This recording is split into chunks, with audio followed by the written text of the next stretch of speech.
The Jon, Anik, and Kenny Florian Podcast. Jon, Anik, and Kenny Florian. I fucking love them. I can't get enough of them. Let's hear that Boston next. Big jab there from Duffy, and Frank Mir is hurt now. Down goes Duffy out cold. Frank Mir does it again. Rock'em sock'em robots here. Oh my goodness. Hyperbole. There are a couple of absolutely self-involved bullshit artists. Here are your hosts, Jon, Anik, and Kenny Florian. That's a bang. What a sport, this mixed martial arts. What a life. Feel like maybe I shouldn't be a dickhead off the top of the show today because we're already chasing the clock. Thanks to everybody for being here.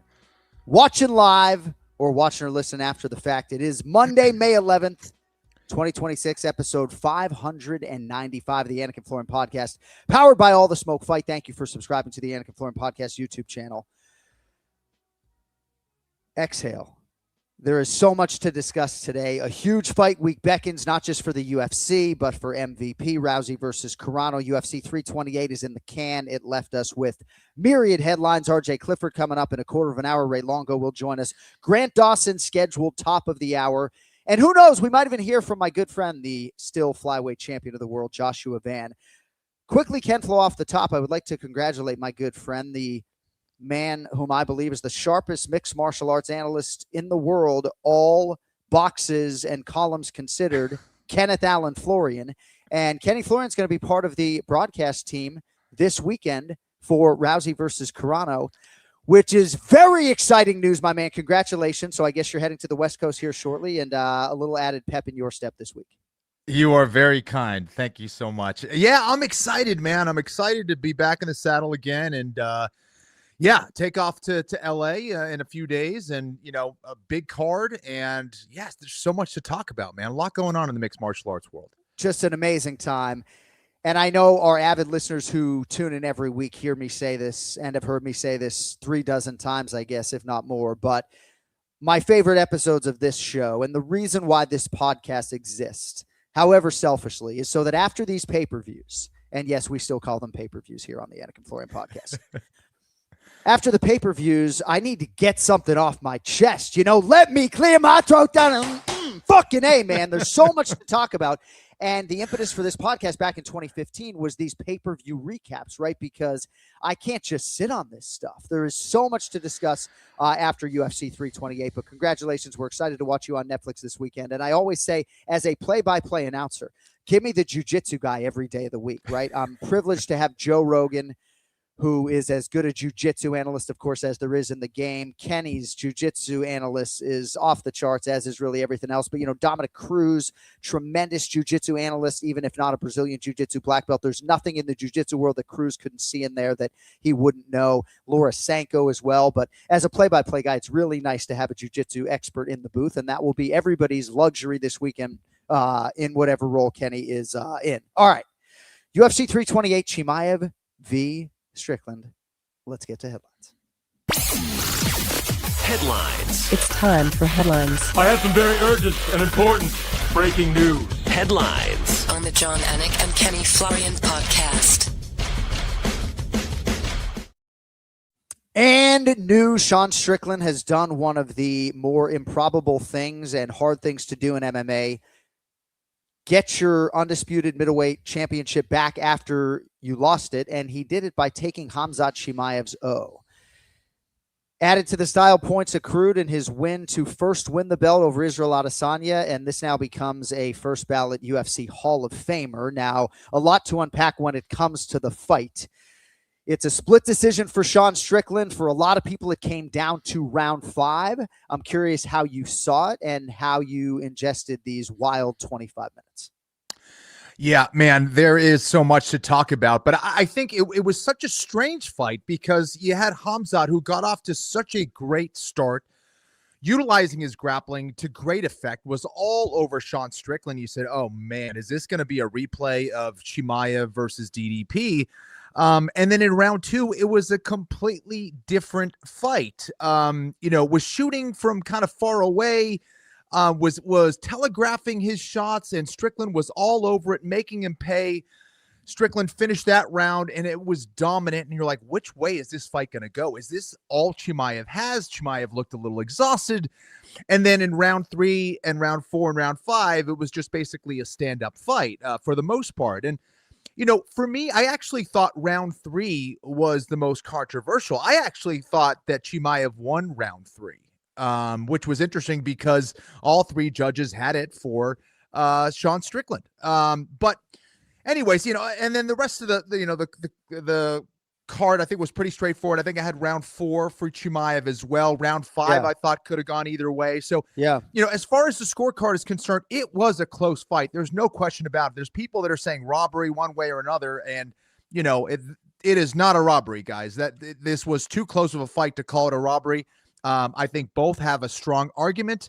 And it depends on how you saw the fight. I think where the controversy is, John, I'll let you get in here, is based on, effectiveness of striking. What are we seeing as effective? Is it the strikes that are landing from Strickland, which was, being thrown with more volume, or is it Chimaev backing up Strickland and throwing less volume, but with more impactful or powerful strikes? Right. So, yeah. You stop short of using the word damage, right? Because damage is the ultimate in mixed martial arts, of course, in 2026. We are showing you the scorecards here, and I don't necessarily want to lead so much with this, even though we kind of are going in this direction, right? I mean, Sean Strickland had a close fight against Dricus du Plessis, and oftentimes at the highest level of the game, there are close fights and split decisions in championship fights.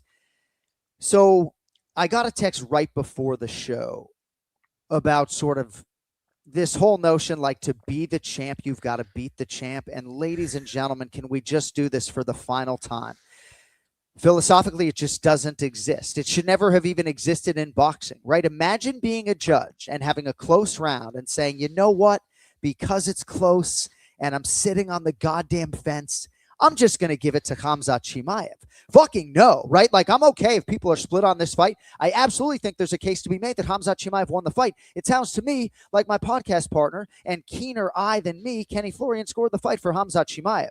But there's going to be a lot more, I would think, Sean Strickland's celebration on the show today than there is going to be fine-tooth combing the scorecards. RJ Clifford's going to come on here in 5 minutes and tell you he thought Chimaev fought horribly. And Chimaev, according to many, won this fight, and yet he did not maximize his utility at all, Kenny. So on the Chimaev side, I thought his performance left a lot to be desired, not just in round 2, but sort of, in totality, even in rounds that he actually won because the standard is so high.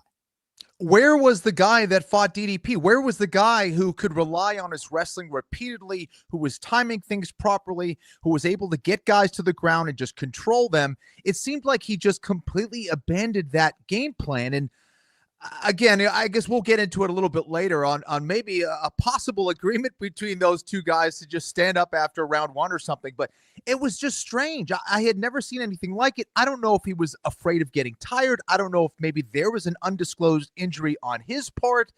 Or, he just decided, hey, I'm going to try to just knock him out and stand up with him, beat him at his own game. I don't know what was at play, ego or otherwise, but it was just a really strange performance, especially given the fact that, prior to that fight, they were acting like they wanted to kill each other. They couldn't wait to get at each other. And then to start that fight, they were extremely friendly, even talking to each other. Khamzat at one point said, "I love you, brother," during the fight. It was just confusing to watch. And it was exciting in the fact that, both these guys had built this fight up. I was really curious to see who was going to win. And there was just a lot of ebbs and flows to the fight. But yeah, I agree that Khamzat was just not fighting at his best. He looked odd. And again, we also have to, talk about the fact that Strickland suffered a bad shoulder injury, shortly before that fight as well. So he wasn't 100%. So whatever it was strange, but I was intrigued for every second of that fight for sure. Yeah, we will live in this fight for most of the show today. So, and I promise we'll get to Strickland's toughness, but Khabib Nurmagomedov is suggestive that the mentality needs to change, that you need to be of a mindset that everything that can go wrong in there is going to go wrong, and that you need to have a stick-to-itiveness when it comes to the game plan, and that is to wrestle when you are so dominant in that realm, right? And we're going to get to Yaroslav Amosov later, right? And you could argue even with him, he probably shouldn't strike as much as he does, right? He's 30-1, and when he tried to exchange with Jason Jackson. He lost, so, but I do believe fatigue is the factor here, and it affects fight IQ. It affects in-fight decision-making. And there was a prelim between Roman Kopylov and Marco Tulio, and at one point I suggested that Roman Kopylov didn't maybe go for the kill because of fatigue, and I know Joe Rogan disagreed, and only the athlete knows, but I do believe Khamzat got a second win. But Kenny, Justin Gaethje doesn't wrestle in mixed martial arts in part because it's exhausting. Yeah, I think, with Gaethje, it might be a little different. I know he talks about that. I think that it can be exhausting. Now, it depends on how efficient you are as a grappler. Are you utilizing physics and leverage to get your job done, or are you squeezing like an animal the whole time and freaking out during that process? I think Chimaev is at the level of a wrestler where I don't think he needs to be hesitant in his initiating grappling exchanges, right? I think he showed that against DDP. To me, that was why I picked him in this fight. If he can be that efficient and that effective throughout 25 minutes against a huge middleweight like Dricus du Plessis, why couldn't he do it against someone like Strickland? Now, I probably acknowledge that Strickland might be better, or is probably better at getting back to his feet than Dricus du Plessis. And of course, he had many, many rounds in sparring to, feel what it's like to be in there with Chimaev. But still, I agree with Khabib Nurmagomedov for a couple reasons. This is the biggest reason. Okay, if you are standing up with someone, your odds of getting knocked out just go up significantly. So if you're trading shots and you decide, hey, I don't want to get tired, I'd rather get knocked out, then there's probably a problem with your strategic approach to the fight. Yeah. I don't get that. Like, if it's going to be a safer approach, a more effective approach, where you have the advantage, why aren't you doing that? Now, people have kind of criticized maybe his strength and conditioning leading up to it. He's doing too much. There might be some truth to that, but only Khamzat Chimaev and perhaps his team know. How about just having a bad night? I would always marvel that Floyd Mayweather never was flat on fight night. There were some slow starts, obviously, against Sugar Shane Mosley, and that could have come back to bite him. But to go 50-0 and never really have a bad night is very, very difficult. And I don't know if you can chalk it up to maybe him just having a bad night or the weight cut, or I don't know. I thought there was a lot of emotional expenditure during the week. Does that not come at any sort of price? I mean, how did you sleep? But maybe he felt something in round one that he didn't like. It didn't feel like it. I don't know. I don't know. Yeah, it's interesting. I would lean that way more, John, if I saw him attempt to grapple way more and just kind of failing on a bunch of takedown attempts. Like, then I'd be like, this is a rough night for him. He can't control Strickland. He's not doing it. Like, to be that dominant in round one, go, you know what? I'm just going to telegraph my shots. I'm going to kind of be lazy with things. I'm going to try to flop to my back. And it was one of the stranger performances, especially given the fact of how dominant Chimaev has been. And, the other thing we maybe need to talk about is the fact that he is still not the most experienced guy. This isn't a guy with 25, 30 fights. He's still learning in this game. Mixed martial arts is such a vast ocean where there's so much to learn and so much to figure out in competition and training and all that stuff. So, maybe it was the moment or whatever, but it's hard to put your finger on it, on what the issue was. Well, if there's all of that developmental stuff to be had, I hope he's around for a long time, and I'm not sure that's going to be the case. Good time to go 3 wide and welcome in a tremendously fine mixed martial arts analyst, former professional fighter, Randall Clifford. It is Rated RJ here on the Anik and Florian Podcast, back every week by popular demand. My friend, good time to sort of bring you into the conversation. Yeah, I mean, I think we sort of felt as though Khamzat Chimaev's performance left a lot to be desired. We will eventually celebrate Sean, but wanted to get your thoughts on the Khamzat side first, if we could. USA. We got an American champion, boys, in the male division. This is great. And it went, I'm with Kenny. That was about as weird of a title fight as you could really get, right? I mean, the first round went kind of, I think, how every single person on earth thought it would go. Chimaev got a takedown in 15 seconds, and I thought that was 14 seconds longer than it could have taken him. Yeah. And just rode him like Seabiscuit for the entire round. And then round 2 rolls around. Chimaev just like bends over, dives at a leg, and then pulls guard twice, and Strickland's on top for the bulk of round 2. And we're all kind of like squeaking our eyes saying, what the hell did we just see? And then it was 3 rounds of jabbing. after that. I mean, Khamzat Chimaev could not have fought a more Sean Strickland-friendly fight than he did. And he still almost won. Like, I actually scored it for Khamzat Chimaev, but it was baffling for sure. And obviously cardio was a big part of it. Khamzat was doing some good things. Like, he did a very good job of kind of crowding Strickland. You're like, where's all the teeps that Sean Strickland was so good at? It's because I thought Khamzat just did a good job of, like, you know, crowding him, making sure he stayed in boxing range. Yeah. But then he's just like, okay, let's just exchange jabs for 15 minutes and see what happens, and leave it up to three dudes making $1,200 from the New Jersey State Athletic Commission to figure it out. Mammals. Yeah. Yeah. Now, RJ, I don't think I believe the fact that these guys made some kind of gentleman's agreement, right? However, would you agree that this is probably the best case scenario for both of these fighters, in that this has the makings of a trilogy where these guys are going to walk away with perhaps tens of millions of dollars or above that, right? Like, this sets up a rematch, right? An immediate rematch. Chimaev had the belt. Strickland now has the belt. They're going to do a rematch. Chimaev wins this one. You settle the score in the third one. These guys walk away pretty rich. It kind of reminds me of Conor McGregor, Nate Diaz 2, where Conor just out cardioed Nate and won the later rounds. And then now there's a trilogy that will make $1 billion, even if it's 10 years from now and they're 50 years old. People start talking about, Yeah, it's still kind of like that. Well, there's two monkey wrenches in that. First off, Chimaev has been talking about trying to go up to 205. And, you know, he was the last person to weigh in on Friday. I think there's like 18 minutes left in that window, and he didn't look great. And every time there's a cardio issue in a fight, people think, oh, maybe it was a bad weight cut. And it's certainly a possibility. So maybe the weight, I don't know, will Chimaev make 185 2 more times? Will he fight even 2 more times? Who knows with Khamzat Chimaev? And on the other side, like,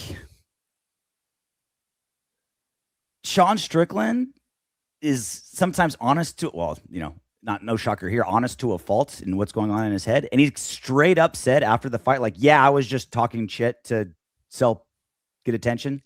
Right. You're like, what are you doing, Sean? Like, how are you, when you do that as a fighter, right? When you do that as a fighter, it's like, I think of it like if you're trying to woo a woman and you're, oh, your eyes are so beautiful and you're cooking so great. And yes, I love your mother.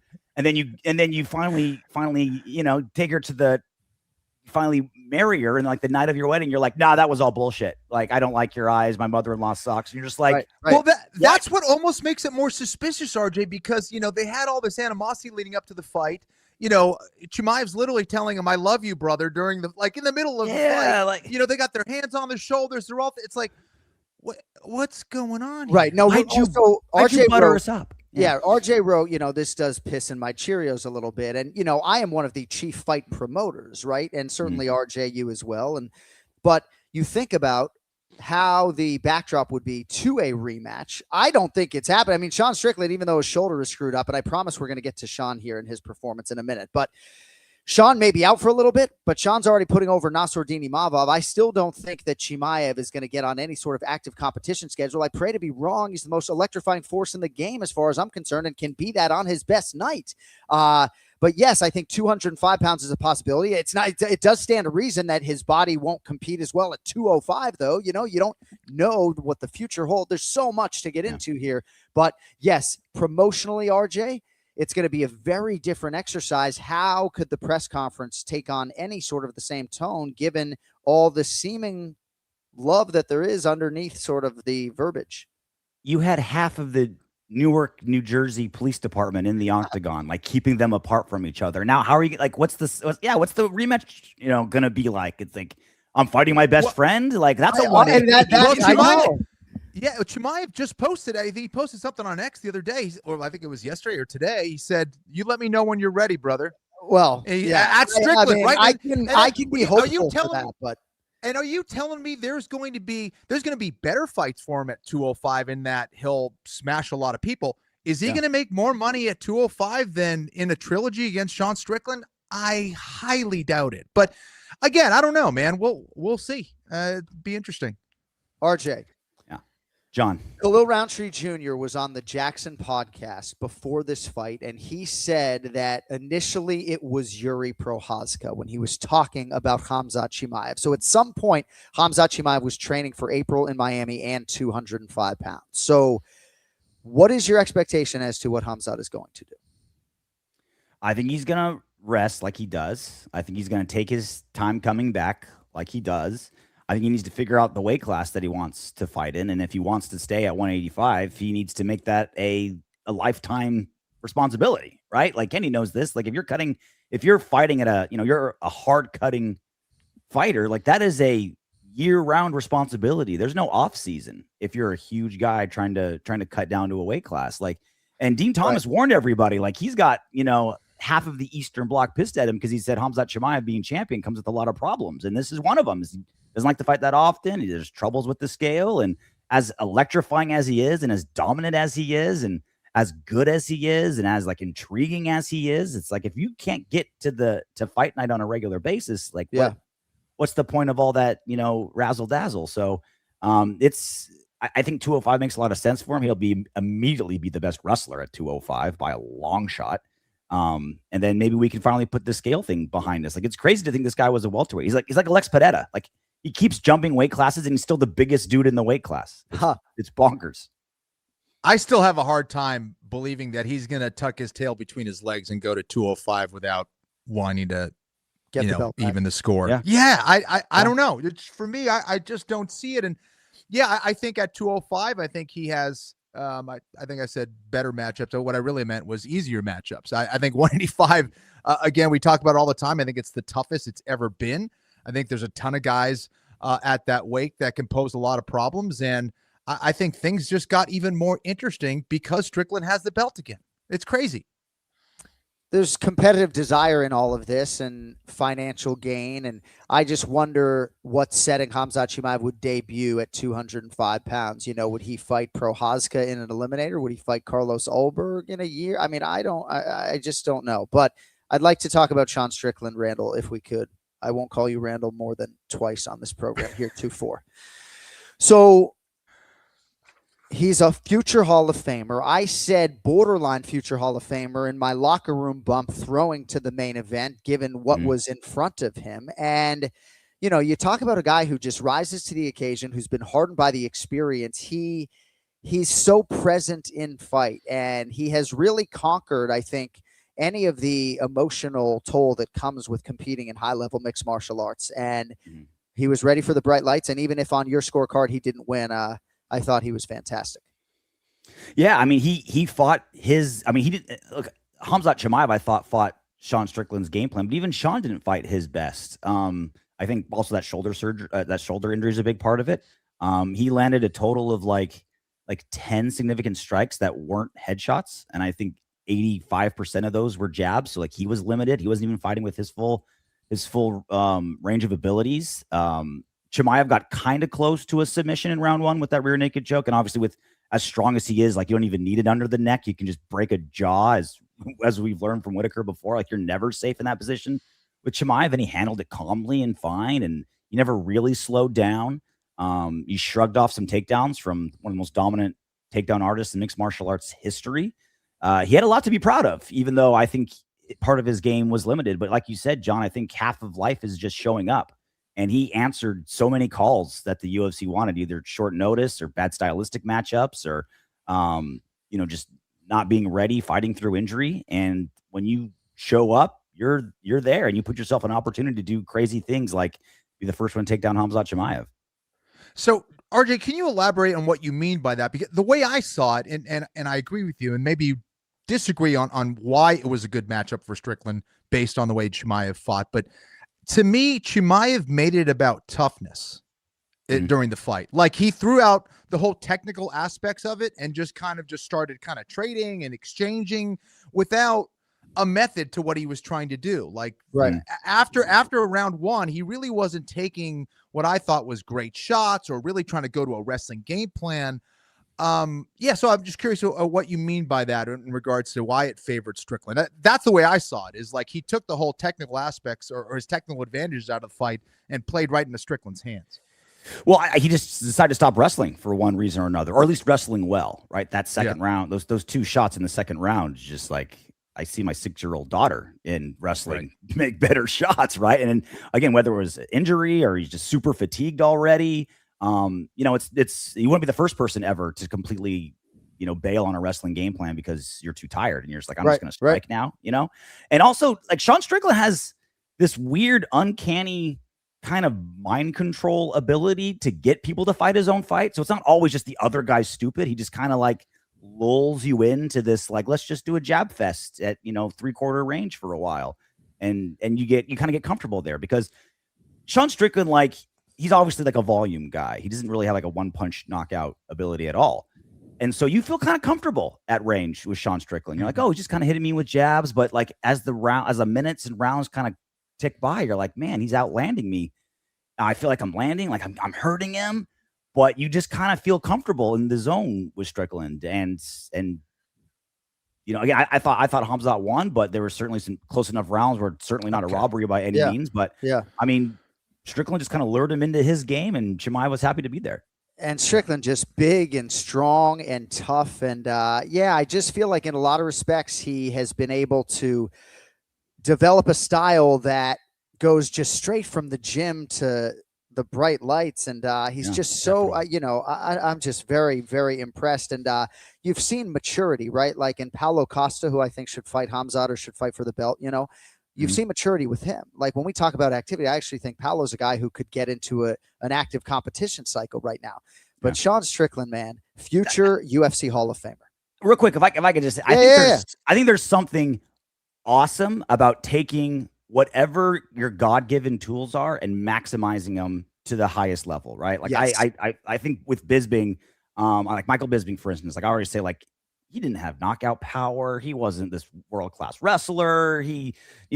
But he just took what he did well as a true martial artist and maximized it and became champion. Kenny, I think you're the same way, right? Like anyone can take, not anyone, but like you could take Rampage Jackson or Francis Ngannou or Demetrius Johnson. You're like, I could probably train those guys to be champions. They're just so gifted with what they have. But to take like a Sean Strickland and make him not be a 1-time but a 2-time champion with, he's got obviously some physical skills to be a world-class champion. You have to be an athlete, but how many matchups has he been in where he's the superior physical specimen? I mean, right. Kenny, how many matchups were you in where you're just like, if there was a combine, my numbers would be better than this dude, right? But you're just, probably zero. Probably zero, right? Like, but you're the consummate martial artist, and you constantly evolved, and you found elbows and a great mount game and rear naked choke, and you're like, all right, so I don't have giant muscles, but I got skinny arms that can get under a neck and choke a motherfucker. Like you maximized what the skill set you had, and I think that's what Sean Strickland did. And sometimes it's frustrating because he could do different things, but he's a 2-time champion, and he's not the world's best athlete. Tell your children, chase your talents, not your dreams, right? Yes. They say, chase your dreams, right? I want to be in the fucking NBA. How'd that work out, right? But you chase your talents and you say, all right, maybe I'm all right at this, but I'm better at that, and go after that, So. And John, I think you're spot on with the whole training, turning right into a style that's ready for fight night. And I think it's really important to know yourself, right? Know yourself, know your enemy, like Sun Tzu said. And I think that Sean Strickland really has mastered that. He knows exactly what he needs to do. He has so many damn rounds in sparring and has such an awkward style that there are no surprises. He knows exactly what he needs to do to win that fight. And I think that's what makes him special for sure. His determination, his ability to overcome adversity. And man, it really is impressive to see.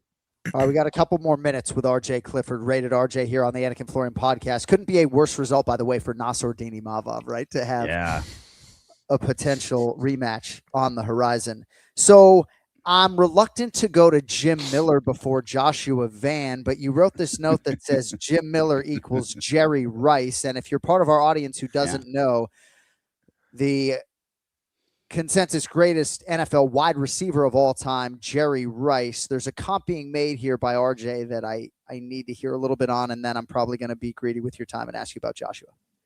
But please, look, Jim Miller again had another win on got into the octagon again, fought again, got a submission again, and it's just uncanny. Like, he reminds me of when Jerry Rice was on the Raiders towards the tail end of his career. And it's like, as a lifelong Raiders fan, I watched every single snap that Jerry Rice ever had as a Raider, and every single game, every single touch, he broke his own record because he'd already shattered every record, and he was still playing longer than everybody.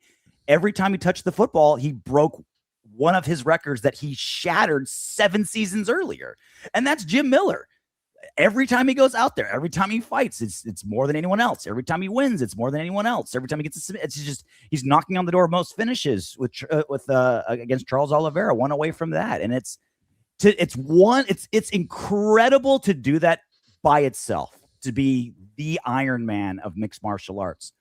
But to do it at that weight class, to do it at the toughest weight class in MMA, and to do it as an exciting fighter, like, it was one thing for like Damian Maia and Randy Couture to be able to fight well into their early, older ages and into their, mid 40s if you're Randy Couture, because that a style that works that way. Like, Randy Couture just gets his paws on you, slows the fight down, wears on you with his Greco. Like, that's a style that ages really, really well. Jim Miller is a blood and guts kill or be killed fighter. That's not supposed to age. You're not supposed to have this many fights fighting that way. And I know it's been talked about every single time he fights, and it's almost gotten old at this point, but it still bears repeating. Just what he's doing is unprecedented under the perfect circumstances. Under the perfect circumstances, if he was a heavyweight that was a wrestler that fought boring, it would still be amazing. But he's doing it at lightweight while being exciting, with half his career held down by Lyme disease, and now and 4 kids. One of them just beat cancer. Family man, like, it is amazing. Crazy. And the more it only gets crazier, the deeper you dive into his accomplishments. And I know jiu-jitsu maintenance is a thing. I don't know how much, he does versus the Renzo Gracie Brazilian jiu-jitsu black belt, Jared Flash Gordon, who he just submitted, right? But jiu-jitsu maintenance, wrestling maintenance, whatever Jim's doing, you make a mistake against that guy, his ability to capitalize remains just sharp as a tack, Ken Flo. The arm in guillotine is one of the most difficult submissions, in my opinion, to hit. We see people in guillotines all the time in jiu-jitsu competitions and in MMA fights, but you don't see people finish it because it can easily be countered and people misunderstand the submission.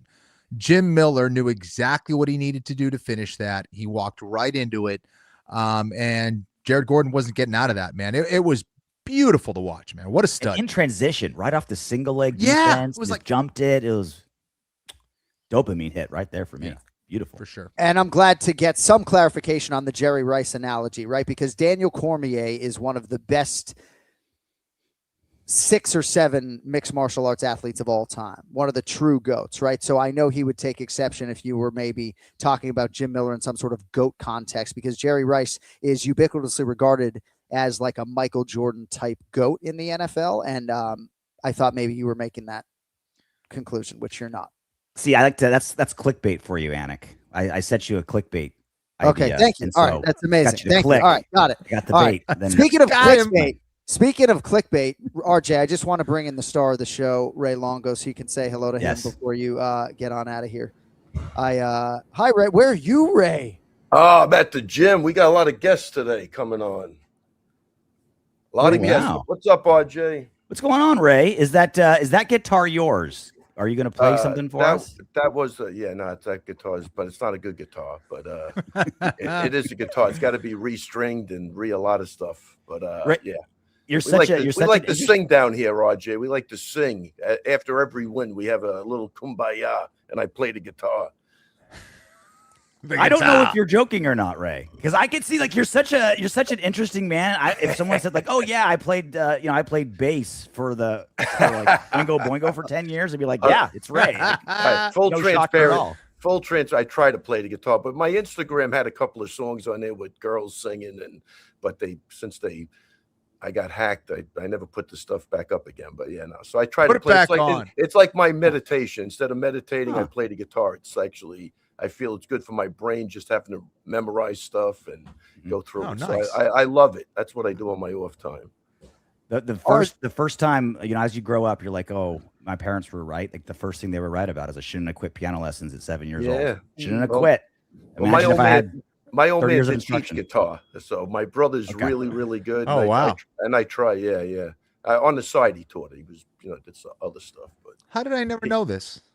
yeah, he was really good. Really good jazz guitarist. Really, really good. Well, RJ, I've come to the conclusion that a quarter of an hour is not enough time. So, with respect to your time, I'll let you go. But Rated RJ will be live next Monday on the Anik and Florian podcast. You're a beast, buddy. We'll talk to you soon. Thanks, boys. Later. Take it easy, guys. RJ. Take it easy, RJ Clifford with us here on the Anik and Florian podcast. I'm still living in the fact that we have Ray Longo all cleaned up today in studio, Sunsplash. Now, you said there are a lot of guests coming up today. What does that mean exactly? Who's we? I got Nas in the house. I got my peptide guy stopping by just to say hello and introduce his company. Ollie Wallstrom, an ex-Islanders in the gym. I don't know if we'll bring him on, but if anybody follows hockey, he's a great kid. Great kid. Bring him on where? The podcast? What are you talking about? Yeah, what are we doing? Yeah, I want people to say hello. Yeah, you can bring anybody in that you want. And we will keep Ray while Grant Dawson joins us at the top of the hour. It's great to see you. I don't even know where to begin. I guess I'll begin with Chris Weidman being inducted into the UFC Hall of Fame. And if your text message to me is any indication, the great Raymond Peter Longo might have shed a tear. This was a hugely special moment. It was amazing to be 5 feet from him as he watched that feature. What can you tell us about your student and your dear, dear friend getting inducted into the Hall of Fame this summer? I got to tell you, first of all, total surprise. And I miss your intro at the beginning. So I'm in the bathroom. I hear myself talking. So I come out. I go, I go like this. I go, what are they doing? The retirement thing again? I go, are they replaying? Am I in the Hall of Fame? Now listen. And then like 15 seconds later, I go, holy shit, they're going to induct him into the Hall of Fame. And I got to tell you, like I talked to the manager, Maribi didn't know, the manager didn't know. And I think Sarah was a little mad, maybe we should have been. I go, I thought this was perfect. That was such a surprise that it made my fucking night. It really did. And I'll tell you, one of the best athletes to ever walk through this door, Chris Weidman, still a great friend to today. He's not the number one best athlete to have walked through that door? I'm going to say he's probably I don't want to get crazy. Like, I love everybody, but he opened my eyes to a lot of things, and I'll always be, like he thanked me, the other night, and I said, no, thank you, because, even before Chris, man, I mean, I didn't even do an interview after Matt won the fight. And I don't know, maybe it was different times, but I had no desire. Matt was my friend. We were doing this shit, and we were having a good time, and Chris really gave me the confidence. I don't think I'm even on this podcast without him, because he gave me the confidence to really speak. I was so confident in him. Like even the second Anderson Silva fight, I said it's going to be worse. Anderson's getting older, and then I said, man, am I stepping out of my lane? Am I getting too, like brash? And somebody asked Chris about it. He goes, I'm just happy the guy believes in me, and that's kind of the way it was, man. It was just a great ride. Man, he just came in here, didn't have a lot of fights. The most dedicated guy, the way he overcame injuries, his mindset, what he did for the gym, how he was an inspiration to other people, especially including Aljo, the guys, behind him, Marab, Al, all the guys. I mean, when I had this whole team vibing and we were all together, man, it was just a force to be reckoned with. I believe, I don't even care if it's true, and I believe it. You know what I mean? It was just to have, you imagine, Sarah, Weidman, Iaquinta, Marab, Aljo, all in the same gym. Who doesn't want to be in that gym? You know what I mean? So, we kind of got decimated because of COVID, and everybody had to do what they had to do. Life moves on, but there was nothing that'll ever replace those times. And that's what it kind of brought back to me, just seeing him get inducted into the Hall of Fame, to coach and to have two guys that you really are still super close with today, like literally family, it's just, again, people could get on there and criticize. I couldn't give a flying fuck, man. I'm a happy camper. I did what I had to do, and that's it, man. Again, you could try and knock me down. It doesn't matter. It's done. It's, we're in the history books. So to have the second guy get into the Hall of Fame, I was blown away the other night. I really was like, holy crap, So that's awesome, man. I owe a lot to Chris Weidman. And I owe a lot to Matt Serra and to all the guys. I mean, that's the bottom line is, look, if I didn't have talented athletes, I wouldn't be who I was. I got gifted with super athletes and super really good people, good family people. I think it's an amazing story, to be honest with you. Yeah, that's amazing, man. Hey, you were right. I was wrong. You picked Strickland in the fight. What are your thoughts on that fight? Did you think it was close? No, I thought it was close, but 100% the right guy won. There's no way you could give Khamzat 3 rounds of that fight. And the way, come on, Kenny, the way he handled the first round, just calm, cool, and collective, you knew he was going to win the fight, you know. And there's a couple of big wrestlers in here that when, and I want to say, look, shout out to Strickland. I really like the guy. I think look, you might think he's got weird opinions, but these guys I always got along with better in my life. They shoot from the hip. You know, I was in corporate America.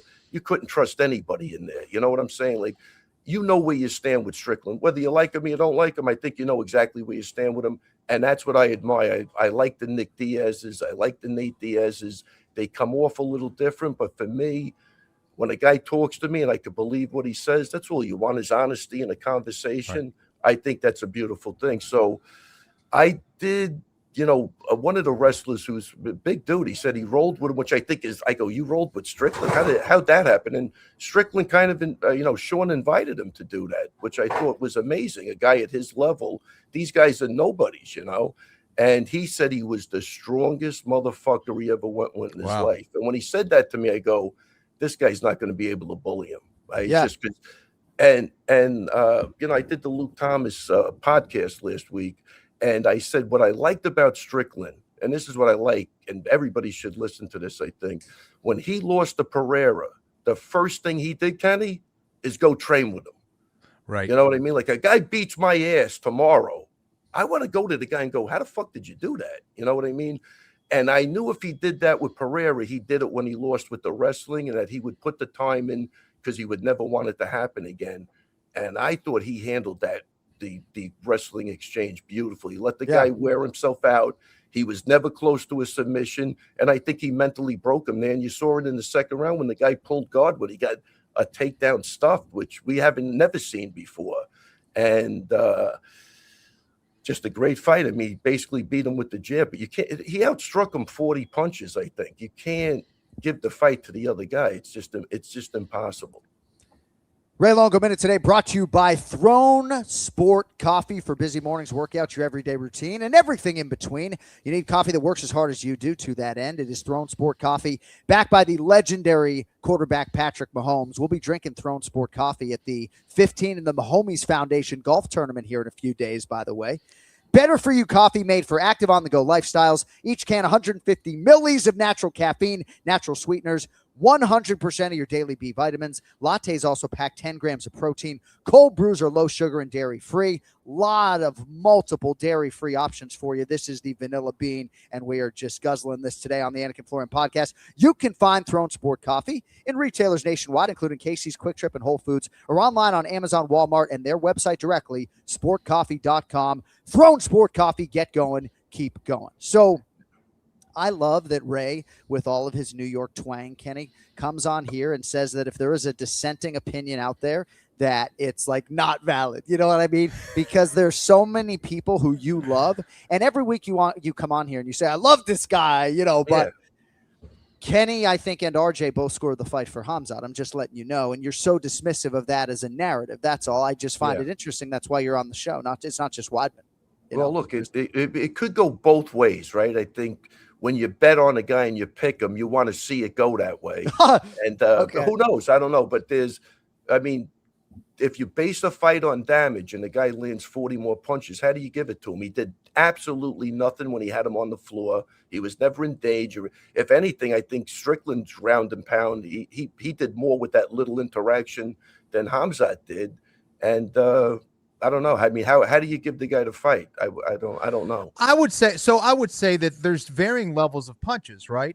A jab is not a cross, right? An overhand is not a jab. Those are different punches. And I would say effective striking or effective grappling, how they used to score the rounds, if you're hitting me with 10 shots and I keep coming forward, are you effective as a striker if I keep coming forward and I throw one big one and I keep backing you up with it? And I'm not saying that that's what it is or it isn't, but and my counter that's where to it that, gets tricky, right? Then my counter to that was after he landed the cross, Strickland always countered with a cross. He would roll out of the way and come back with a cross. Then he'd go back to the jab. So he didn't deter Strickland from doing what he was doing. Right. So what sense does that make? You know what I mean? It's then you got to go to another thing. Who's landing the more punches? Because nobody was deterred by any punch in that fight. I'm undeterred. I thought in round 3, if we're comparing the shots, I think that Khamzat landed the biggest shot that broke his nose. I would say that having red marks on your face is different than having a broken nose. I would say that would be the difference in damage for me. And my counter to that would be, you ever see Strickland's nose? He don't have like the flat boxer's nose, or wouldn't have been broken. He's got a nose that protrudes off his head, and that's the first thing to get hit, on your face. I think that it didn't deter him. It didn't, it's like saying the guy got a black eye in a fight. You know what I mean? I fought Kevin James. He gave me a black eye. What does that mean? He landed a punch and my eye bruises easily. I've had 20 black eyes in my life. It's just, I don't even know what that means. But then we have to throw at all damage that ever happens all the time, because that could always be an excuse for that. That's the, I don't know. But I think you got to go to the who landed the more punches at that point, because nobody was deterred. Nobody was going to get deterred. I thought if there was a fault in the fight, I thought Strickland should have ripped some body shots. But he's saying he had a separated shoulder, but he still threw the right hand. But he should have been ripping body shots. Khamzat's boxing. More teeps too. Oh yeah, he started at the end because I guess he didn't want to get his leg caught. He fought a very tactical, beautiful, cerebral fight with an injured shoulder. He's just tough and just present, man. He's just so mindful. And again, like, I got things on my fighter notes from Sean Strickland. It says, I learned in the Kamaru Usman fight in 2017, jiu-jitsu doesn't work. You need to get up, and I know it's somewhat tongue in cheek, Kenny, and obviously there's a lot of anti-grappling, and I'm just saying, like, he's been learning a long time at this. And so if you do talk about some of Chimaev's inexperience, there are just so many layers to fighting, fascinating. And Chimaev, I don't know, his stand-up, if you look at ring generalship, Strickland even wins in that department. Well, Kenny was saying, that even though he was going commit to an actual game plan on the feet, Yeah, look, Kenny, his corner was a disaster. They were trying to psych him up. They knew what was going on. Yeah. You could do this. Come on. Why would they be saying that? You know what I mean? You got to believe in yourself. They knew he was losing that fight. By corner work for sure. He looked defeated in round 2. That's for sure. When he went back to his corner, it was not looking good. Yeah, and I give him credit for being able to come out and press forward for 3 rounds. So he definitely, it's at the end of the day, I think it's a feel-good story because the animosity was at that press conference. That was confusing to me. I thought the second Khamzat went to touch gloves at the beginning, I go, he's going to lose the fight. He's already defeated. Keep that fucking animosity if that's what you believe, but something changed. He's the guy that initiated touching gloves all the time, and I think that's always a bad sign. You're in there to kill each other. Touch gloves twice. No, he said, "I love you, brother," during the fight. Yeah. What was that about? I don't know. That's what it was strange. It was a really, really strange fight for a lot of different reasons, but yeah. All right, so we're going to get to Joshua Van here in a little bit, but I have to get this quote to Ray Longo because I don't know how short his time is today. I got all the time in the world today. Okay, so at some point in this Alexander Volkov quote, he's gonna say, "I don't know why I'm telling you this. I don't know why I did this." And going on the record like this is very, very interesting, especially for a guy with as many fights as Alexander Volkov. And I find it absolutely fascinating to sort of peel back the curtain on this. He just took part in his 51st professional fight. He beat Waldo Cortez Acosta, right? He's been in there with Sergey Pavlovich, massive punchers, Derek Lewis, on and on it goes, right? Mm-hmm. I'm so scared to fight for the title, honestly. Cortez Acosta is so big, so huge, so talented. I don't know what I'm doing here in the top 2, honestly. It's so hard to be there. I was in my room today. I didn't want to go out. I hid in my closet, and Coach couldn't find me. I almost missed the bus to the arena. So I don't know what I will do when I fight for a title. I don't know why I'm telling you. I don't know why I'm telling you this. I was so brave after the win, but now I've come down a little bit. I don't know why I did this. Well, first thing he's going to do is he's going to make sure that the hotel is a closet. That's the first thing. That's the first thing he does, and hopefully maybe they'll dress it up a little bit with a TV and some snacks so that he doesn't have to just. He's a big guy to get in the closet. He's 6'7". Yeah, where is that guy fit in the closet? I know. Certainly not at my hotel. He could not fit in the closet, but maybe at his. No, but you guys are laughing, right? And I certainly was not when I ingested that. Kenny, can you start us off on that? Gosh, well, there's a lot of fighters that don't do well before a fight. I remember my experience before the Diego Sanchez fight in the Ultimate Fighter finale, season 1. I was freaking out. Everything was happening so quickly. I was like, what am I doing here? But yeah, and I've seen plenty of fighters throwing up in the back, crying uncontrollably. I'm like, what is going on? What happened? Did he just get some bad news? Like, no, that's how he is all the time. So yeah, George St. Pierre used to, turn to his corner. Like, why do I do this every single time? But right. It's like that fire, it is a fire, fear, in my opinion. Either it can consume you or it can fuel you. And how you control it is extremely important. And it can be overwhelming at times. Clearly, Volkov was able to go out there and control it and perform really well. But yeah, I'm always fascinated by that, especially a Russian fighter like Volkov, who seemingly seems very stoic, right? It seems like he doesn't have any emotions. But to hear that, I think is refreshing, because these are the kind of things that, a lot of athletes deal with. And I think for a lot of people who do other sports, you can imagine why a professional mixed martial arts fighter may feel that. Yeah. Look, again, as long as you can go out there and perform and it doesn't hinder you, to me, I would say do whatever you want, whatever gets you into that octagon and you can fight it the best. Everything's good. GSP was known for that. I mean, brutally. I witnessed it myself a little bit. So yeah, but George never would have said this, right? This is the rub, is that refreshing doesn't sell, right? And I think is going to be regretful to maybe have gone on the record like this. Winning the title equates to life-changing money. Fighting for the title for him would be a really big deal. Mm-hmm. And I'm not suggesting you can't have emotions like this 51 fights into the career, and as you get older, the emotions are more. But Kenny, this doesn't help you get a title shot. If you look at it's going to be tough. It's going to be tough.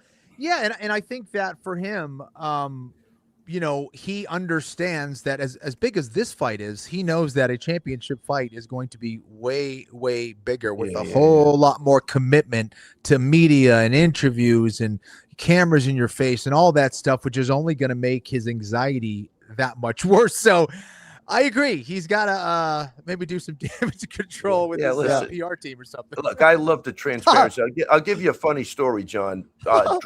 Drago's fighting Phil Baroni. So I'm still like a newbie at the time. And I'm in the dressing room. I think Josh Thompson, Javier, AKA's in there. And they got Paul Buonatello. And this guy is going to I hear him in the, I'm looking around. Nobody's even budging. Right. Yeah. And after the fifth time, I go, dude, is this guy okay? And he does it all the time. Yeah. That was it. But that was my first experience, but holy crap. I tell you, again, I'm looking around the room.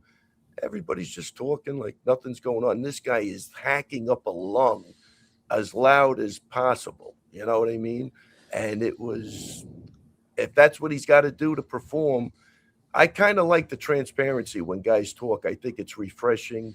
And honestly, it's not good for business sometimes. I think you're right, John, 100%. But, he seems to be getting through it. So that's all that really matters to me. All right. I'm going to need some efficiency out of you guys over the next 5 minutes if we're going to get to Pumi Nakuda. I want to talk about the UFC flyweight champion, Joshua fucking Van. Kenny. Just go. Just go.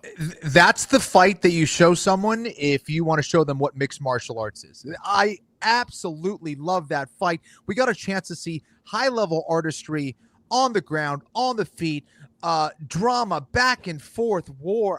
That was just amazing. And I know Taira was the favorite. I know he was the favorite on the book. But, when I saw that fight, I thought Van was going to have a much easier time. But boy, Taira in defeat, I guarantee you he just got thousands and thousands of fans after that fight. That dude is a stud, an absolute Japanese warrior. And he didn't come away with the belt, but boy, he's going to be something in the future. He's a guy that could get the belt. And I guess we'll talk about something else. I'll let Ray jump in there. Yeah, no, and I'll tell you, yesterday I caught the clip of you predicting that fight. You hit that fight dead on, Kenny. You called that fight. What was off with it? No, he's just being humble. No, you acknowledged his punching power. You didn't think he would get stuck on the. I mean, I think you called the fight exactly the way it was. Did anybody anticipate Taira's toughness and lasting? You're right. Oh my gosh. No, but that's man. I mean, Taira was so. Go ahead, Ray. Yeah, and I agree with Kenny. He's the second. He is like a mini Poirier. This kid can crack. He knows how to punch in the pocket, and he does throw combination. Now, Kenny, I thought you hit that thing. I thought you were dead on. You know, the Khamzat decision, I can't agree with you. Hey, no.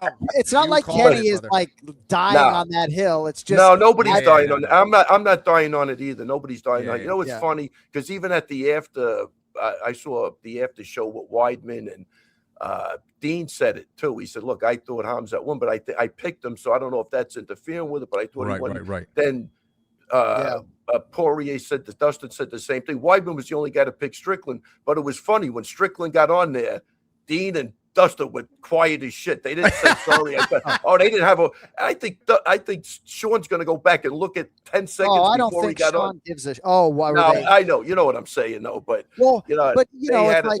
they had it that he won. People love predictions, right? I'm thankful that I don't have to make a single one, and I'm actually prevented from making them. But it's tough, man, when you're making picks, right? 100%. But I think the right guy won. But the Joshua Van thing, Kenny, I thought you knocked that out of the park. Well, Kenny said that he was, and that's before the fight. That's the important part. You know, after the fight, we could all be an armchair general as to what happened, who thought, but he predicted that fight before, and it came. I think he was spot on with that. But Kenny will be the first to tell you that it's film study, as keen as his eye is, right? Kenny liked Taira's chances, and then he watched the film and suggested that Joshua Van might be the second best combination puncher in the whole fucking UFC. Hey, Kenny, how about Joshua Van going for a submission there, trying to submit? Oh my God, you know. Oh, and he was so close. He was so close. And I love the fact that he went for it. You know, he obviously could have just ground and pounded and maybe got the TKO stoppage, maybe a knockout stoppage, whatever. But yeah, he jumped on the back. That's the kind of youthful kind of approach that to me is endearing about Van, is that he is an absolute beast and was trying to win that for both guys. It was like they were fighting for their lives. And that's why there was just so much drama back and forth. Like, my heart was racing watching that fight because you could see it. They put it all out there. They, you know, it was just, it was an amazing, amazing performance by both guys. And, you know, if you took that finish and if you didn't see the first few rounds of the fight, you could say, you know what? Oh, maybe that was a little early. But when you put into the context of the whole fight and the amount of damage that Taira took, that was a great stoppage by Vitor Shaolin Ribeiro. He should have stopped it at that point. I thought Taira was taking way too much damage. And the combination punching, again, from the body to upstairs, was absolutely brilliant from Van. That dude, he's a special striker. I think defensively he needs to get a little bit better. But my goodness, offensively, he's special. Yeah. Hey, John, let me just bring in. Hey, Jeff, give him here for a minute. Hey, Ray, we have Grant Dawson. I can't do it right now. Okay. All right. So you can stay with us, but Jeff can come on in a little bit. But we got Grant Dawson on the screws, 1 o'clock. Joining us live, one of the biggest winners of UFC 328, Grant KGD Dawson, Ray Longo, Kenny Florian here. Grant, congratulations, my man. I would imagine there hasn't been much wiping that smile off your face. Dakota Bush was so fired up.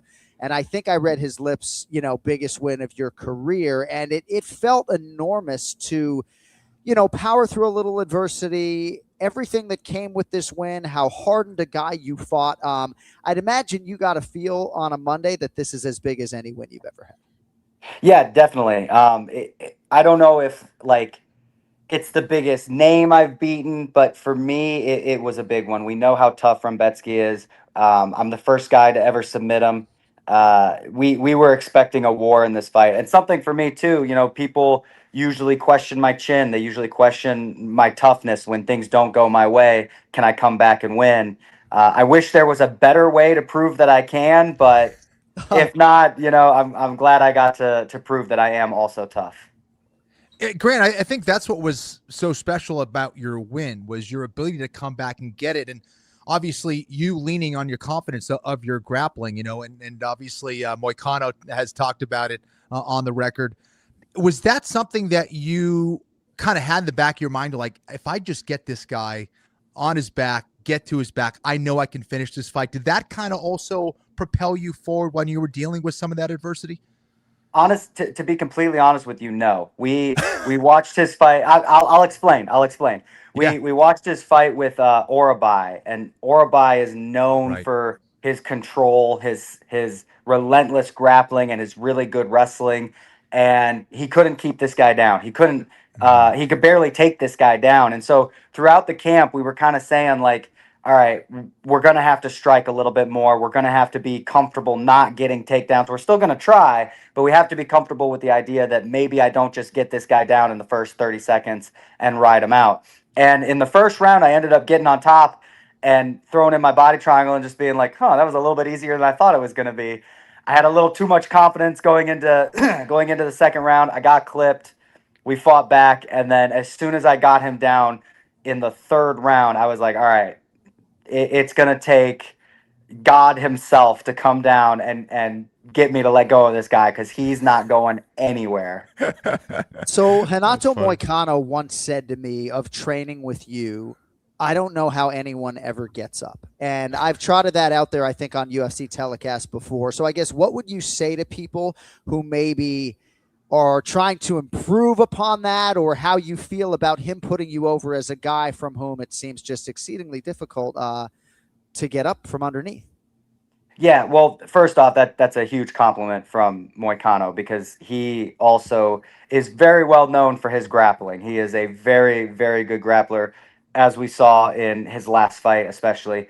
But I would say there are little mistakes that I see people make when they're trying to grapple. And I think one of the biggest mistakes that people make is they cut people a little too soon. And what that means is, I think I'm going to lose this leg or this position. So to play it safe and not lose a bunch of energy, I'm going to break them loose. And I just think that that's a mistake. In my head, I will never cut somebody loose. You have to get away from me. I was fighting Mark Madsen, and there was a point where I was literally hugging his ankle as he was trying to get away from me. And then I pulled him into a single leg and dumped him on his butt. And it's just the mentality of, like, you have to get all the way away from me. You have to break 100% of the space. I'm not going to give you a single inch when it comes to me not being on top of you. And I think that comes from, this is going to sound silly, but when I first started fighting, I was terrified to strike. I'm still a little terrified to strike, to be honest with you. But I think that, like, mentality of, if he gets away, I have to strike with him now, really helps my motivation on keeping him on the ground. Grant Dawson with us live on the Anik and Florian podcast. Ray, I'd imagine you saw Grant's win over the weekend, yes? 1,000,000%. Look, just to come back from a loss like that and to beat a tough guy like Rebecca is, as a coach, I think it makes your coaches happy, because, you know, you could go on a negative slide and you got right back in there. And I love the commitment. And he's right. Even a lot of wrestlers, they don't want to expend the energy, but the guys are really committed to what they do. Those are the guys that are tough, man. They're not giving up, because even as another fighter, you're going to say, oh, this guy doesn't want to expend the energy, I'm going to get out of here. And when it doesn't happen, you start breaking people. So the fact that you have that commitment, that mentality, I agree 100% with that. I love the commitment. And sometimes, like, again, if it is your lack of, maybe you don't want to stand up, it's even better. You know, that desperation when you're talented as he is phenomenal. Dude, you recovered quickly, though. I mean, didn't you recover, like, immediately? So he dropped me, and to be honest with you, I don't really remember a whole bunch there. But what I do remember is I was up against the cage, and I'm fighting his hands, and I'm coming back, and I was like, okay, the crowd's going crazy. I'm not really sure how I got here. He must have hurt me pretty bad. So I was like, I'm gonna pretend to try to break his grip here, so that it looks like I'm working, but really I'm just trying to catch a rest real quick and get my senses back. And then once he broke his grip, I was like, I don't know what happened. I'm sure I'm down. So let's get after this guy, and hopefully he'll be tired in the second round, and I can get him in the third round, and I can get him in the third. Nice. So 2023, you're headlining, you're number 10 in the world. I'm just curious, as you look at the rest of 2026, and I don't know if there's sort of a collection of 4 or 5 names that you think could show up in your bracket. Like, what do you expect to happen with your career in the next, say, 3 to 7 months? I have a feeling, and anytime I kind of envision where I'm going, I'm always wrong. So take that with a grain of salt. I have a feeling that my next opponent will be either Beneil Dariush or the winner of Faris Ziam and Noland. Tom Noland? Yeah. They're fighting. They're both, right at the end of top 15. I think that's kind of what will be next for me. And now that I've said that, I'll probably get some stud that nobody's ever heard of from Russia. Yeah.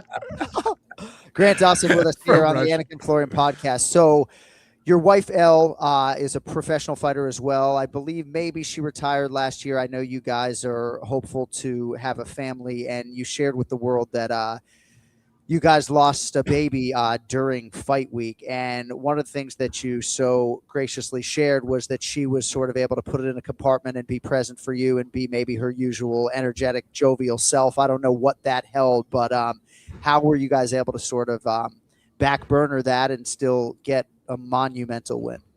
Yeah, so it was actually a crazy story. There's a little bit more to it than that. Saturday, we had a church conference, and it was like this big church conference, and the men were on one side and the women were on the other side. And we go to this church conference, and we're doing our thing, and we're praising God and all that. And then one of the church leaders comes up to me and is like, "Hey, Grant, like, you got to come with me." And it's actually funny because I do a lot of velos and zins and stuff, and I handed one of my buddies a velo, and he hands me the can back, and my church council comes up and is like, "Hey, come here right now." And he looks super serious. I was like, "Oh no, like I wasn't supposed to have these or something." He's like, "No, your wife needs you." And I was like, "Uh-oh, like what's going on?" And she had started bleeding pretty bad during the church conference, so we went to the hospital, and they took blood work, and they're like, "We don't know what's happening yet, so like let's just, we won't find out until Monday." And so we were keeping our faith, we were praying about it a bunch, and then Monday afternoon we found out that she had lost the baby. And my wife, God bless her, no crying, no, poor me, nothing like that. She was like, "It's okay, it's God's plan.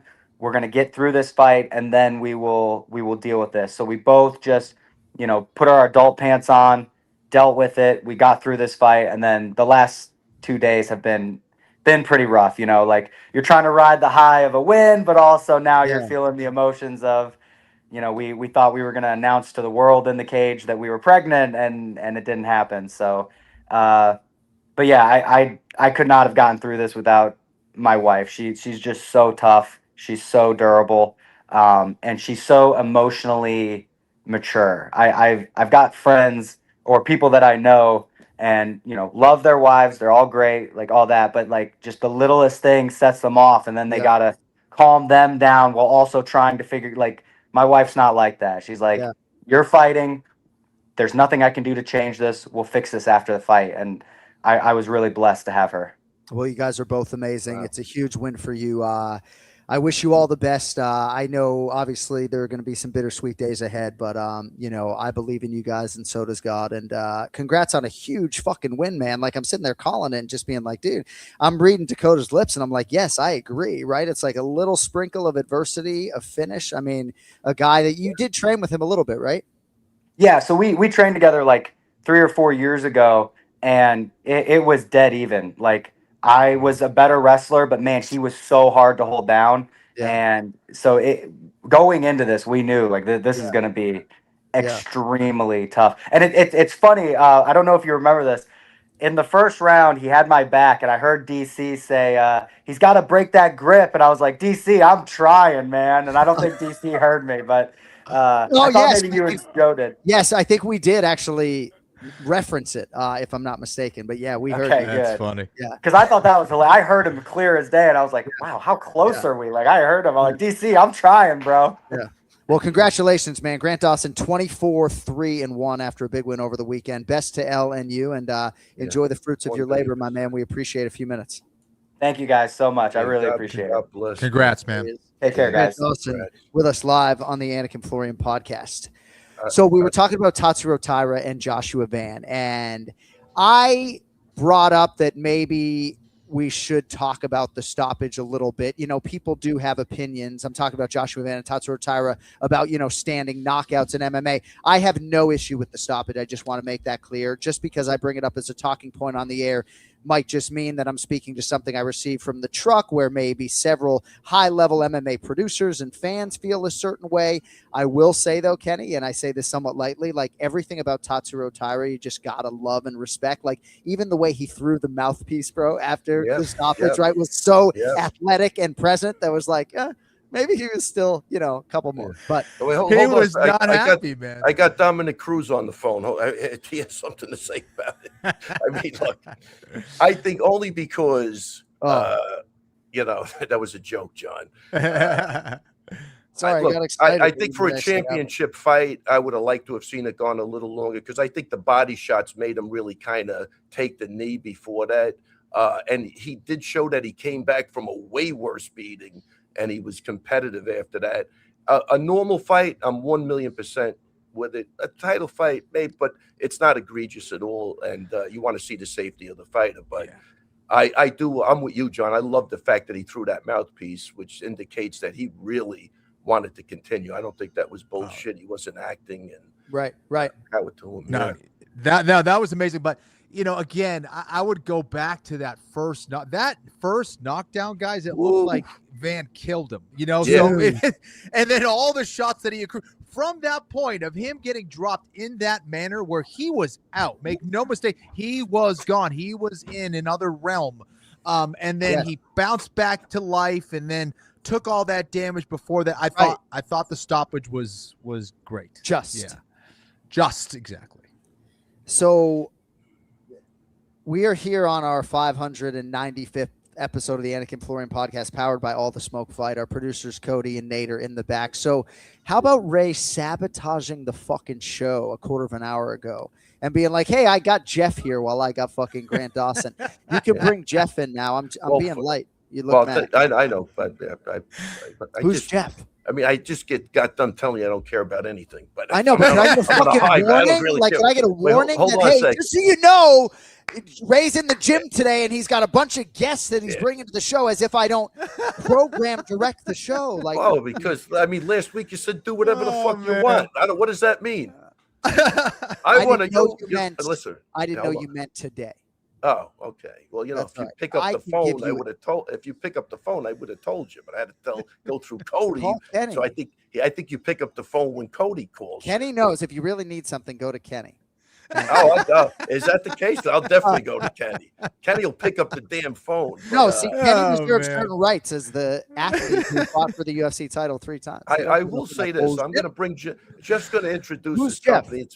He owns 2XL. Jeff, come here for a second. Let's go, Jeff. Yeah, let's go. But here's the difference. If you guys need peptides, this guy's coming through. I'm waiting for a fucking thrown coffee. I'm fucking dying over here. 2 cases to the gym.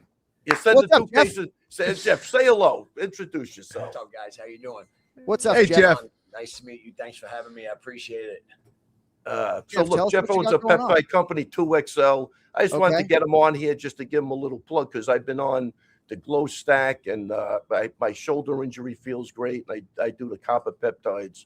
That's why I have no gray hair, I guess. I don't know, but I didn't have gray hair before that. Definitely helps. But say you got 30 seconds, whatever you want to say to these guys. If they need anything, tell them you'll be better than throwing sports with me getting anything. Look, I mean, you know, all the things you hear about the peptides, they're all true. I can't speak highly enough about them. You can reach me on my own personal cell, 772-300-2982. The company is Elevate 2XL. I'll be happy to talk to you guys. I don't want to take up much of your time. I appreciate you having me here just to push the company. And John, real quick, my buddy Madison says, "What's up?" I don't know if you remember, he got you into the dirty boxing last week in Miami. Hey, Ray, give him the headphones. Oh, yeah. I can't hear him. I can't hear him. Yeah. Thank you. You know, it was a little bit of an interesting navigation at Dirty Boxing, right? Your twin brother's the commentator, and trying to get in the building, it was a challenge. It's shocking. I can't believe that. I mean, so he told me to say what's up, and well, thank you. Yeah, he said reach out if you need anything from Venom. Well, thank you, my man. I appreciate that. And Longo looks great. So and he does, great, doesn't he? so, Yeah, he does. He looks real good. All right. Well, thank you, my man. I appreciate the time. Appreciate it, man. Thanks, guys. Appreciate you. See you, Jeff. And that right there, out of our producer Cody Barrow, wasn't that simple? Jeff. Yeah, I mean, I mean, that is the greatest lower third. No, go back to that fucking lower third. That's the greatest lower third in the history of the Anik and Florian podcast. Ray Longo's peptide guy. The guy just docks himself. I love it. Listen, I got 2 Hall of Famers. I'm going to become a motherfucker in the next couple of weeks. No, that's fine. You think I was bad before this? Now I'm going to go nuts. I would love to have you in your gym, ideally every single week, and it can be a revolving door. That would be great if you could get your ass out of bed a little bit earlier and get down there. Ray Longo's peptide guy, 772-300-2982. Call the guy directly if you want to look and feel as good as Ray Longo. Woo! Let's go. I love it. Hey, listen, I hear rumors that somebody's going to be an announcer on the Netflix card. I hope it's true, because is it true? Yes. Let's go, man. Yeah. Dude, I love it. One of the best analysis that I've ever seen. Right there. Thank you.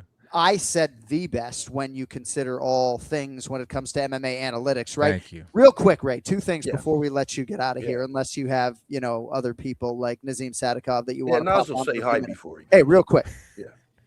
So Pumi Cuda is an undefeated flyweight that hasn't been able to make his way to the UFC for whatever reason. That is his dream. That is the company that he has expressed desire to fight for. And for one reason or another, he hasn't been signed as yet by Mick Maynard. He's getting a massive opportunity this weekend on Netflix. He is fighting Adriano Moraes, who thrice fought Demetrius Johnson and is on a world-class level, even if 38 years of age.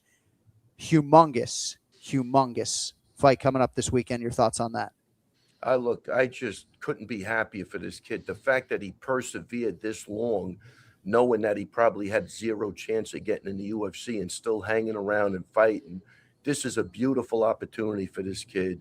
Super nice kid, super talented. You could see by his last fight, just a talented fighter. And I hope it's his time to shine. And I hope, and I'm not, and the UFC's that last, everything is great, but it's good to have another option. And even if Pumi makes a good impact and he can stay with MVP, then he can forget about the UFC. He's getting paid very nice money, more than he'd ever get anywhere else. And this is his time, man. He's got to step up and do it. And I don't know if I've ever pulled for somebody like this because of what he's had to go through. And there's nothing, John, worse in life. And my friend, give a shout out to John Monteleone. He's a great artist, but he'll tell you, when you have talent and you don't get an opportunity to show it, it's one of the worst things possible. And I think the art industry is weird, and he kind of just supports Pumi just based on that. He knows he's talented. Yeah. You got to give the guy the opportunity. To not have that opportunity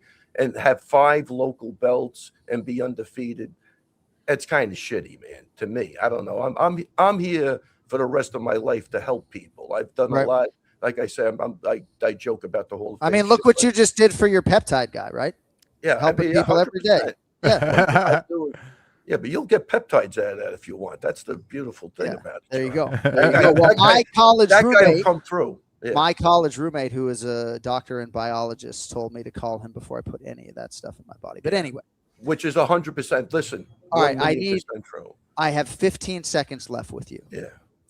So I challenged you on saying Chris Weidman is one of the best athletes to walk through that door. So who else is in that class when you consider everybody that's gone in there? Kevin James. Kevin James is the guy.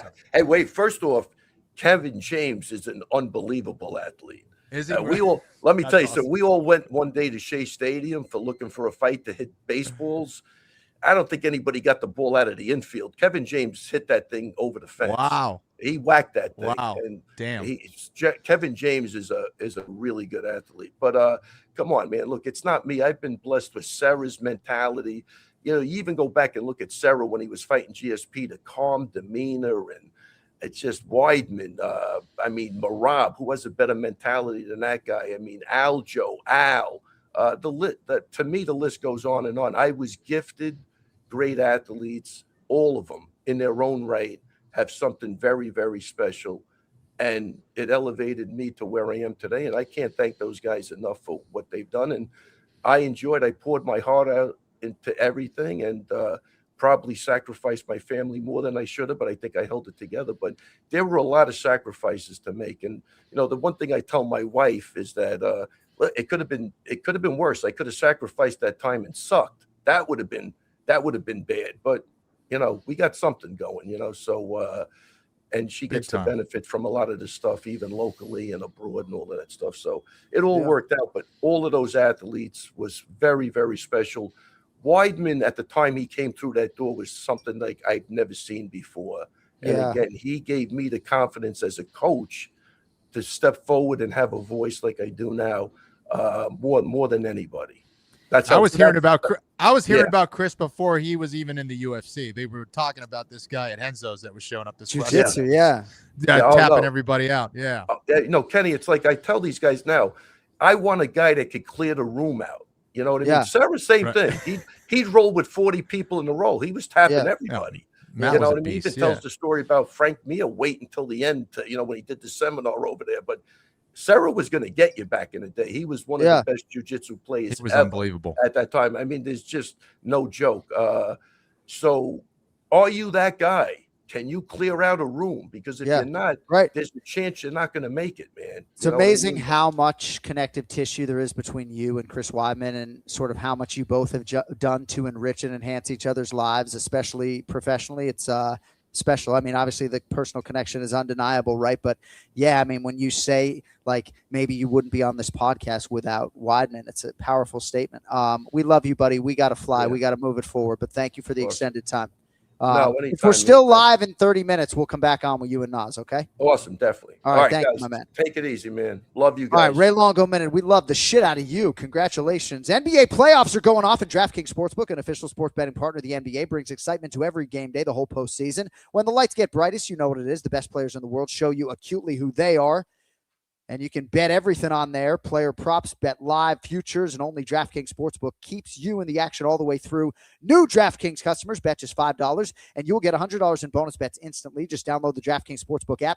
Use code AFPOD so you are ready for the moment. That is code AFPOD. Turn $5 into 100 in bonus bets instantly in partnership with DraftKings. The crown is yours.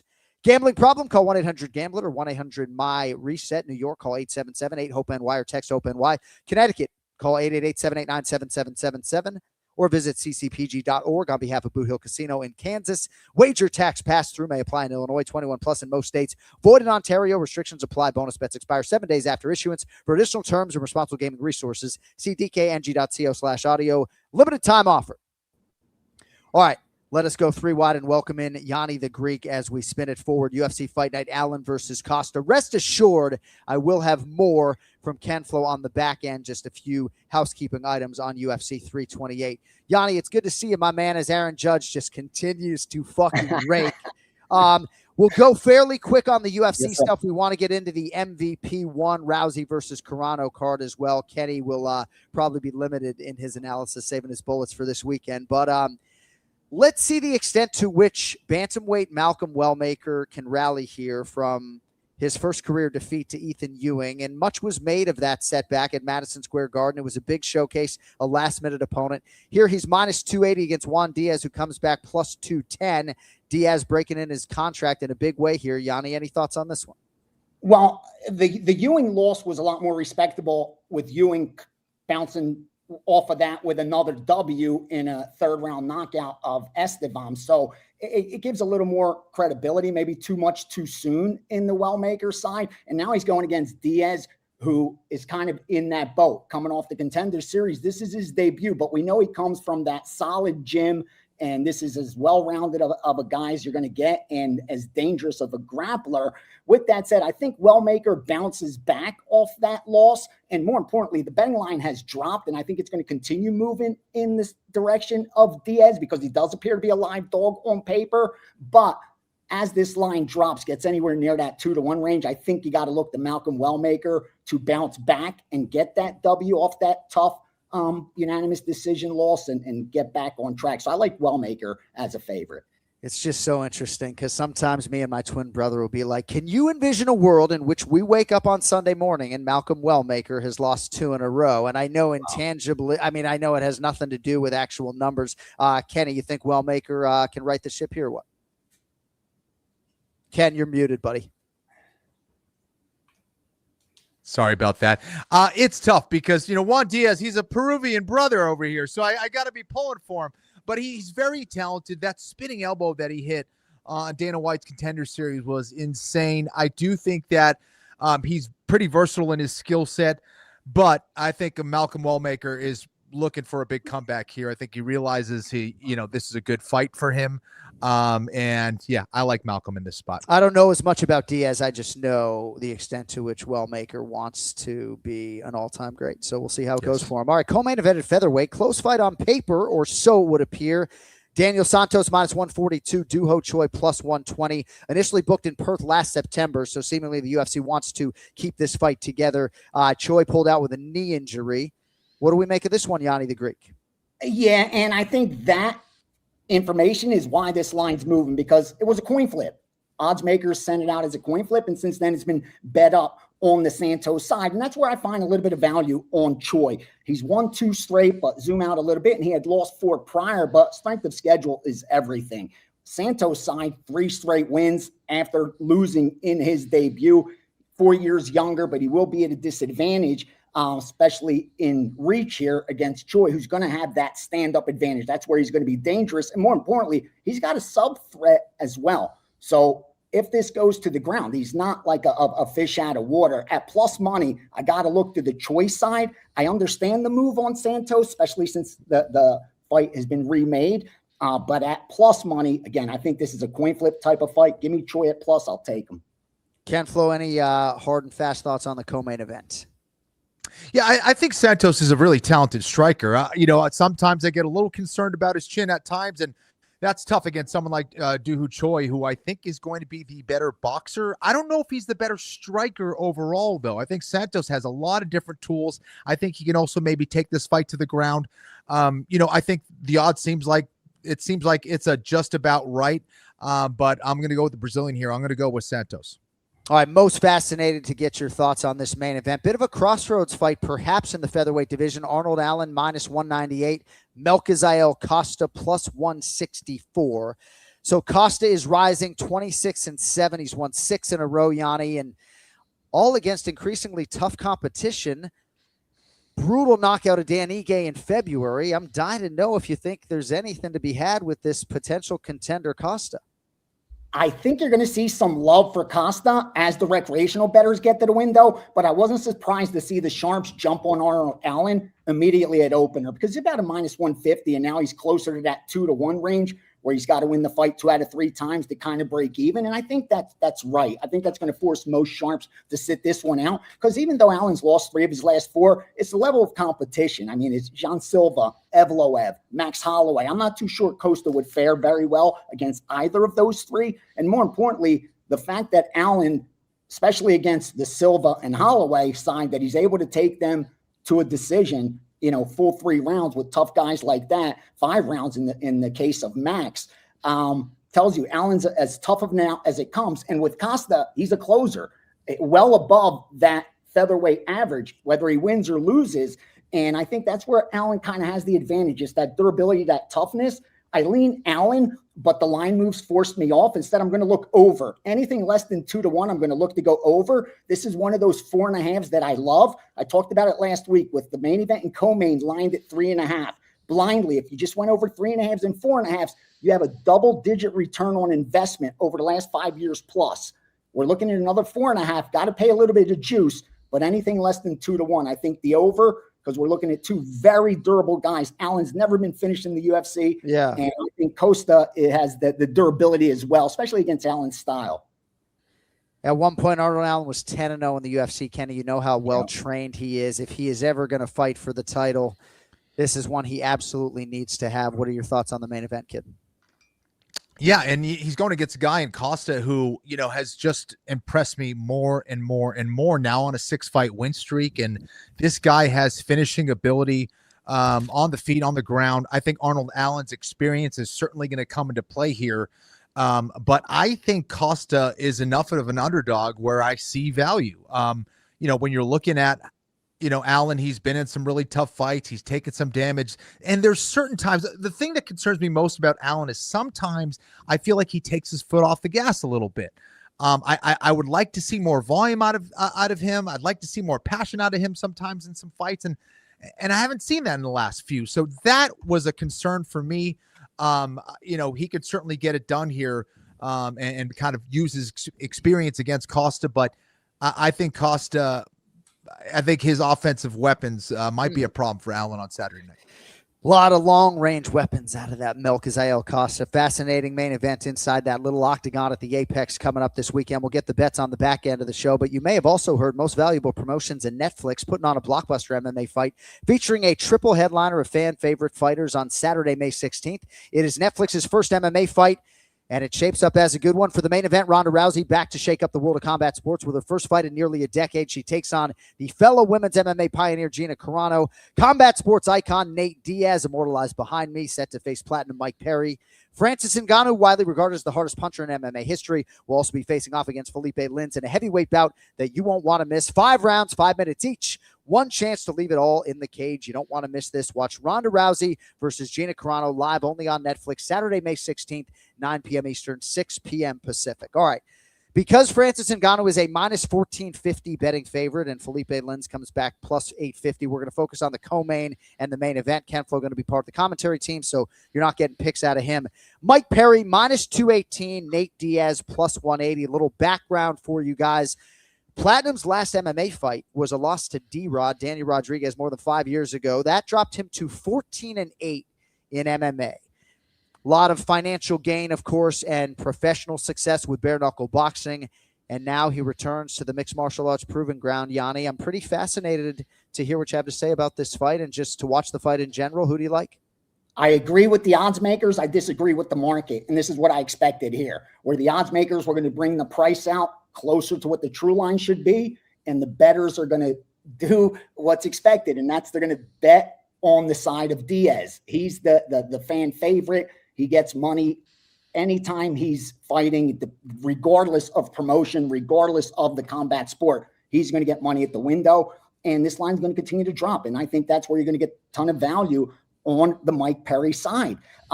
Again, he's got more of experience in this setting. He's been the more active fighter. And with Diaz, it's been a few years since we saw him, compete. I just don't see where there's value jumping on the Diaz side here. A lot of unknowns, obviously. And I don't think you're getting enough plus money for the risk involved. I like the Perry side. I thought that at minus 220, I thought there was a little bit of value, believe it or not. But now that it's sitting around minus 170, 180 and only moving in that direction, I'm going to sit back and wait and get the best price I can on Mike Perry to get it done. It's another spot where we're being able to take advantage of name recognition. Like, it's not in the data. It's not anywhere really where you can argue why to take this plus money other than it's Nate Diaz. And I think that's what you're seeing with this line move. I like the favorite. Give me Mike Perry at anything less than minus 200. Kenny, I do think active competition is a fair angle. What do you make of the co-main event that you'll be covering this weekend?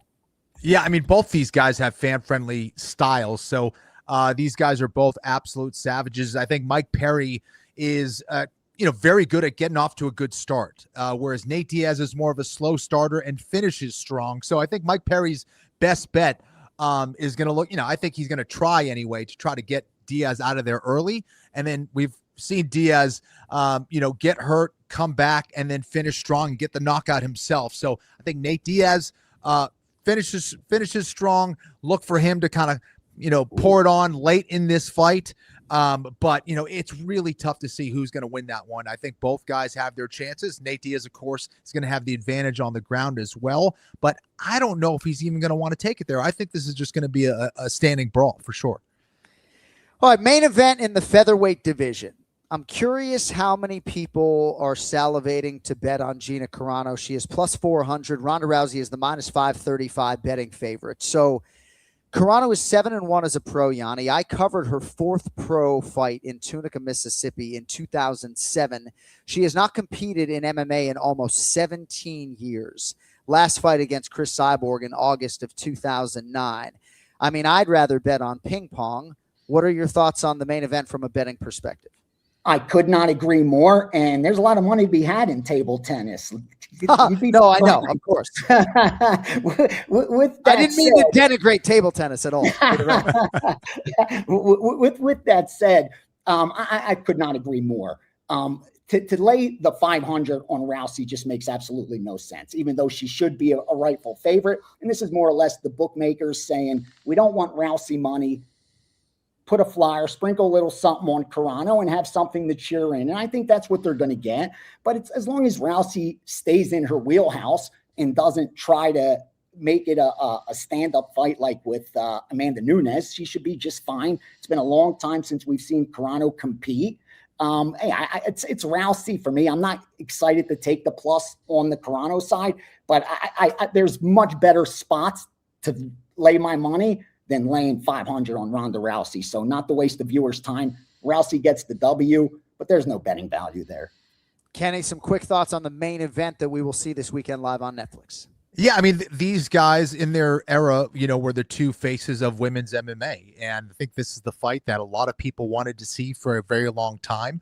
I think we're seeing it later than maybe we wanted to, but I do think that both these ladies bring in so many fans, and I think still are getting people excited about it. And you kind of have that classic striker versus grappler matchup. Both are coming in looking very, very fit and ready. So I'm excited for this one. Yeah, I can't wait to see both of them compete. There was a huge impression made on me by Gina Carano in my formative years covering MMA, and to watch Ronda Rousey's career and just to see her bring all that ferocity back to a cage this weekend is going to be absolutely wild. All right. So Yanni the Greek's going to have $3,000 to spend. Kenny just $1,000 on the UFC Fight Night. It was a big week for Ken Flo as we quickly update his results now year to date north of 2,400. Big win on Joshua Van at plus 140. Hey, Yanni, I don't know if you heard me quote you multiple times with your Paulo Costa line about him fighting for your money, but it was absolutely brilliant out of you. And is it safe to say that Tatsuro Taira and I guess Joshua Van both fight for your money? Absolutely. And Taira really showed that. I had him, and that was a bet I didn't mind losing. Yeah. Because he did fight for my money, meaning when I thought it was over and done, he gave me more life. Yeah, dude, he did. For me, that's rare because I try not to get emotional with my bets because I don't want it to affect my next wager, and I couldn't help myself to where I was like, now he gave me more life, and it was awesome to see. Not the result I wanted overall. I had a losing card when all the dust settled. I did not perform well. Here, I hit 2 out of the 3 bigger bets and lost the Costa and Buckley, but got a ton of closing line value, which is what that's where I really focus on to know that I'm on the right side. Believe it or not, the bad bet I made on the card was Dawson, and that won. That was the one where I placed a bad bet and was hoping to be the product of good luck because I think I laid minus 170 on the show, and he closed minus 140. That's the definition of a bad bet. But the other ones actually got a ton of closing line value, just doesn't always go your way, especially in the case of Buckley, who we got he closed minus 150. Again, you can't place a better bet than that on paper. Right, 100%. good bets lose all the time. We know that. Bro, your record speaks for itself. If I retire and go do something else, I'm going to be listening to every word you have to say and betting on every goddamn thing you have to say about the UFC. Just because I know you do the work. We're live. So tonight you got to go Detroit plus the 3.5 or 4 under in Detroit, Cleveland. And after you cash that, throw a little sprinkler on the Lakers plus 11.5. They don't extend the series, but they get the cover late. Over 6.5 in Colorado, Minnesota. And in baseball, over 8.5 in Seattle. I'm going to go make Saturday. I'm going to go make a $650 deposit on my DraftKings Sportsbook application, and I'm going to play all of those tonight. I absolutely love those NBA Pistons and under, small sprinkle Lakers, over in the NHL, over in Seattle and Houston and MLB. You'll cash money.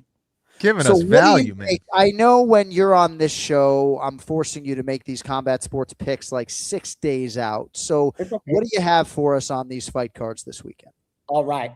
Going to break it up pretty much evenly since we can't mess with the Perry, but I'm telling you, Perry would have been a big bet for me, but better to wait because the line's dropping. But I'm going to start off with Nicole Cagliari. This is more a bet on Cagliari than a fade on Bannon. And here's what I mean. You're going to see today's picks. You're going to be this guy's betting on fighters that haven't won at the UFC level yet. But here's what I like. She's got coming off back-to-back losses, but matches up really well. You look at her takedown ratio, it's 4-0 against an 0-6 takedown ratio. So we know where the advantages lie versus a 40% takedown defense in Bannon. I like Cagliari here. We're going to flat better at minus 210. We'll go 750 because I'm going to, forgive me, a dime because I'm going to get 3 bets for a dime. So I'm going to go Cagliari at 210 for a dime. And then Luis Garol at minus 110 against Barres. Gouroulet. Those are the first 2 fights of the night, which people absolutely love. So, and thank you.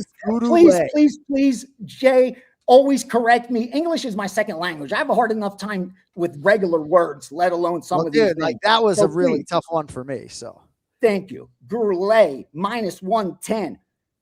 Now, lost 3 straight since his Contender Series win, but the data shows me he's going to have a huge advantage on the ground, controls for longer, gets controlled for less. If he could avoid the power of Barres when they're standing, he should do just fine. Barres just hasn't been active. 1 fight in 2025. Since his 2021 win on the Contender Series, I think he's had 3 UFC fights. Just not enough. We'll bet another dime on Luis. And finally, the last dime, another fighter looking for his first UFC win, and that's Urslan, who's 0-3. Strength of schedule is everything in all sports. And advantage to the Urslan side. Both Tukos' losses were against UFC opponents who hadn't won at that level yet. This will be his 3rd loss against a UFC opponent that hasn't won at the UFC level yet. Look for Urslan to get his first W. Little chalky, but there's a reason for that. Odds makers got it right. Another dime, so I'm going dime Cagliari, dime on Gouroulet, dime on Urslan. Going to keep it simple. Turn a profit on this episode. Dude, look how quickly you learn the Gouroulet pronunciation. It takes Bruce Buffer far longer when I give him one to actually imprint it upon his brainstem. So that was really well done by you. And I will say, if you're a handicapper who makes selections and you're allowed to use the whole card and you don't bet prelims at times, you're doing yourself a tremendous disservice. That being said, Ken Flo, you got a dime to spend. I know you like to keep it on the main card. What do you think happens this weekend? UFC Fight Night Allen v. Costa. Well, now I'm going to surprise you, my man. I'm actually going to put I'm sprinkling my money around here. Bukowskis, the odds that I saw was him at minus 130, if that's helpful. But I'm going to put 250 on Bukowskis. Okay. I'm going to sprinkle 100 on Costa. Okay. 250 on Santos. And 400 on Malcolm Wellmaker. Nicely done spreading it around. I'm going to text for Ross that you are sprinkling on Melquizael Costa. Oh, Johnny the Greek, the best in the business. I hope you enjoyed the live show in Newark. I assume you did. Indeed. I didn't. Again, I try not to get emotional based on results, but when the favorites aren't doing, like if you have a favorite bet and it doesn't do well, it kind of bothers you a little bit. Yeah. But it was just a great night, a great event, great experience, and a great showing. And the fans were loving it. The Strickland W, I think, put a lot of money in a lot of bettors' pockets. Oh, yeah. Turned out well. I don't think a lot were betting Chimaev. The way that line moved, a lot of recreational bettors made a lot of money that night. And I couldn't be happier when you see the books get the L and the players get the W. Well put by the best in the business, Yanni the Greek. We'll talk to you later this month, my man. And of course, can't wait to hear what you have to say for UFC Freedom 250. Enjoy the rest of your week, my man. Thank you. All right, Yanni the Greek with us for the main event challenge, and place your bets here on the Anik and Florian podcast. I just want to get to my UFC 328 notes if I could very quickly. Kenny, Sean Brady, right? I mean, by the way, two of the best backs, Pat Sabatini and Sean Brady out of Philadelphia. Did you hear Rogan in the Sabatini fight? He's like, you can watch TV on his back. I couldn't come back from it. I was fucking crying, you know. You watch TV on his back. I was done for like 90 seconds. I just was fucking crying. You got the Grand Canyon there with that split between the muscles. Yeah, dude. Jetpacks for sure. But dude, Sean Brady, man, right? Like, it's really interesting when you think about who the welterweight champion is, right? And you think about Yaroslav Amosov and Sean Brady from a grappling perspective against Islam, right? We always think about who would be the guy at welterweight. And Islam hasn't yet defended the title, but dude, there's a lot of interesting challengers at 70, man. I didn't want to bet on that fight. I of course picked Buckley hesitantly in some ways, but I didn't want to touch that fight from a betting perspective because Sean Brady just may have been really badly hurt in that last one. It ended up he was. And dude, that's how you come back and you show everybody that, like, yeah, I was not even close to 100%. And as a grappler, if I get you on your back, you're in big, big trouble. And Brady looked phenomenal, man. I love the aggression, the precision. I mean, timing those kicks of Buckley. That's how you come back and you tell the world that no, I'm elite. I had a bad fight. I had an injury. And he's going to be a problem for sure. Congrats to King Green as well. A tremendous win and a career full of them for him. And just a really memorable night. You know, Yaroslav Amosov is a problem, like a really significant problem. And when we asked the question, if you had to send one welterweight into the octagon to save a hamster's life to beat Islam Makhachev, who would it be? And there were at least 4 respondents who said Yaroslav Amosov, and I might just be on that train. So, and our fighter meeting, he's just humble, ready for all challengers. Yeah, the guy's the man. And I don't know if you saw, he had a massive black eye 2 weeks before the fight that he revealed. He posted that video today. I will tell you, though, the fighter that I will spend the rest of the day thinking about is Tracy Cortez. No, the fighter that I will spend the rest of the day thinking about is Joshua Van. You know, like, I'm going to go to McDonald's. I'm going to go to McDonald's. I'm going to get a Big Mac, no cheese, in Joshua Van's honor, and I'm going to take a video of myself eating it, and I'm going to fucking send it to him. And that's what I'm going to do. What a stud, man. On our way out, what if I told you a $60 investment could land you a $1,600 UFC card?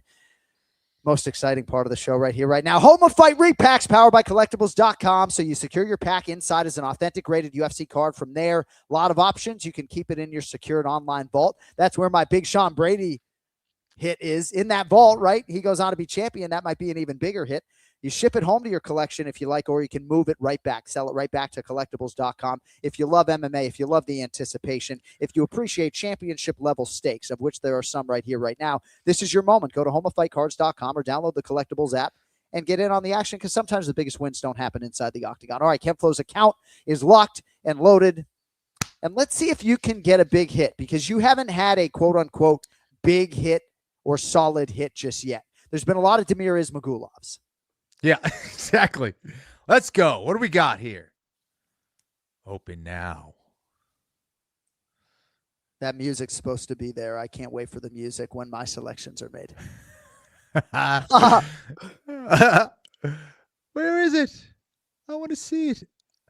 Yanez. Ooh, but not just a Yanez, Kenny, a PSA 10 auto rated rookie. What are they offering back? What are they offering back? So you can get 90% buyback. I have suggested, Kenny, that we keep all autograph cards to potentially give away to the listeners. So I don't even think I'm going to let you sell it back. No, and it's a holo orange, dude. I'm keeping that. Yeah, sorry. Autograph cards have to be kept. New rule. And we will give those away to the listeners, unless Kenny wants to keep his. But my autograph cards, fans would love that. My son, Hunter Anik. No, I'll give it to a listener. All right, this is Kenny's second selection. I am so excited for my picks, but I'm going to sit here and pretend to be enthusiastic for yours. No, I'm just kidding. I'm so excited. You're getting a lot of cards, dude. John, I'm so excited to see. We started out the meeting, and John's already talking about his cards. I mean, this guy's obsessed. I'm all about it. I just bought a pack of the Topps UFC Chrome 2026 cards, and I think I got a Valentina Shevchenko card that I think might be worth something. All right, here we go with Kemflo. Any K-Flow cards in there from 1976? No? Not yet, but I'll show you something here in a minute. All right. What we got here? Matt Schnell. PSA. Mint. 9. Goodbye, Matt. All right, Matt Schnell. But you know what, dog? I'm going to have to sell you. So you get 50% of your money back or so. He's selling that back. We love you, Matty Schnell. But goodbye. All right, so this we are also giving away. Kenny's going to sign it. It is my Kenny Florian Ultimate Collector Limited Edition. It's not a bobblehead. It's an action figure with the tap-out shirt. If it had the one more round shirt, I would not be giving it away. Looks nothing like him. No, it looks a little bit like him. Kenny Florian. If you're a listener who wants this, fucking make me laugh, and I'll send it to Charlotte. Kenny will sign it, and then he'll fucking show it to you. That's awesome. Okay? Heck yeah. You like that, Nate? Right? You like that fucking action figure? All right, here we go. Let's go, man. Let's go. Hopefully the algorithm knows how much I'm going to do to promote this massive hit. Come on. I'll still take a Khamzat Chimaev. What do we got? What do we got? No referees, no whammies. Fernando Padilla, it's a PSA 8, so we're selling that back. $42.57. UFC Midnight, Fernando Padilla, Cody Merrill, quick on the trigger. Yeah, we're selling that back. PSA 8, we're not looking for that. We're looking for 10s. We're looking for 10s. We're looking for 9s. I know John gets excited when he starts bouncing. Well, and what happens is that after we do this on the program, then I go buy my own and I lean into this app for like an hour after the show. I got to get my shit together. A little more childcare and less buying and opening cards on the internet. Juliana Pena is a champion. This is a PSA 9. I could get 90% of the buyback, $50, but I'm going to retain, as in keep the Juliana Pena card. I think one of our listeners might enjoy that at the very least. So the 2021 Panini Prism Juliana Pena card will be kept, I should say. Finally, want to shout out Ryan Kim Cafaro, massive win in Rizin, another guy that I think deserves to be in the UFC, former Cage Fury featherweight champion, had to really dig deep to get a submission win. So congratulations to our buddy Korean Thunder, Ryan Kim Cafaro. When he travels back, we'll have him on the program here in the next few weeks. All right, thanks to everybody for joining the live marathon today for 2 hours. We are right back next week. Ken Flo, safe travels. Absolutely thrilled to see you with the black and red Netflix mic flag this weekend. And everybody else, enjoy all the fights, UFC and otherwise. And we will talk to you next Monday live right on the Screws, noon Eastern. With that, for Ken Flo, I'm Jon and Anik. Thanks for listening, for watching. Tell your friends. We're powered by all the smoke fight. Yo, later.